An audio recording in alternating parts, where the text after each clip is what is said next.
భక్తి అన్న మరుక్షణం ఏ ప్రాణిని హింస పెట్టము. అది ఫస్ట్ భక్తుడికి ఉండాల్సినది అహింస. కృష్ణుడు ఎన్నిసార్లు భగవద్గీతలో ఈ విషయం చెప్పారు, అహింస అహింస అహింస. తెలిసి తెలిసి ఎవ్వరికి ఇబ్బంది పెట్టకూడదు, ఇది ముఖ్యమైన విషయం. ఫస్ట్. సెకండ్ది, రాముడు మాంసాహారాన్ని తిన్నాడు. మీకు ఒక విషయం చెప్తాను. రాముడు అయోధ్య నగరంలో, అయోధ్య నగరాన్ని విడిచిపెట్టి అరణ్యవాసానికి వెళ్ళేటప్పుడు ఒక ప్రతిజ్ఞ చేస్తాడు. ఏమంటారో తెలుసా అండి?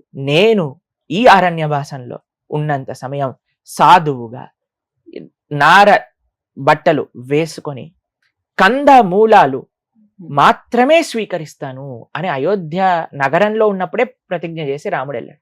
కాబట్టి చాలా మంది అరణ్యవాసంలో ఇక్కడ తిన్నాడు అక్కడ తిన్నాడు అని అట్లా ఏం ప్రమాణం లేదండి. సంస్కృతము శాస్త్రము చదవటం వల్ల అర్థం కాదండి. శాస్త్రము గురుముఖత విన్నప్పుడు అర్థమవుతుంది. కాబట్టి చాలా మంది ఇలా మాట్లాడే వాళ్ళందరూ ఏదో వాళ్ళంతటా వాళ్ళు ప్రయత్నం చేసి ఇక్కడ అది ఉంది అక్కడ ఇది ఉంది అని చెప్పేవాళ్ళు. కానీ ఎప్పుడైతే మనం ఆచార్య పరంపరాముఖతగా మనం తెలుసుకుంటాం, అందుకే కదా స్కూల్ ఎందుకు, కాలేజ్ ఎందుకు, ఇంత చదువుకోవటాలు ఎందుకు, టీచర్ దగ్గరికి వెళ్ళి యూనిఫామ్ వేసుకొని కూర్చొని టీచర్ చెప్పినట్టు విని చేతుల పైన కర్రతోటి దెబ్బలు తిని ఆ గుంజీళ్లు తీసి బెడ్ పైన నించొని నీల్ డౌన్ చేసి ఎందుకు ఇన్ని కష్టాలు, ఇంత పెద్ద పెద్ద బ్యాగులు మోసి ఇంట్లోనే బ్రహ్మాండంగా కూర్చొని చదువుకోవచ్చు కదా. లేదు, ఒక డిసిప్లిన్ కావాలి, టీచర్ చెప్పింది వినాలి, ఆ శ్రద్ధ ఎప్పుడైతే ఉంటుందో అప్పుడే నీకు చదువు అబ్బుతుంది.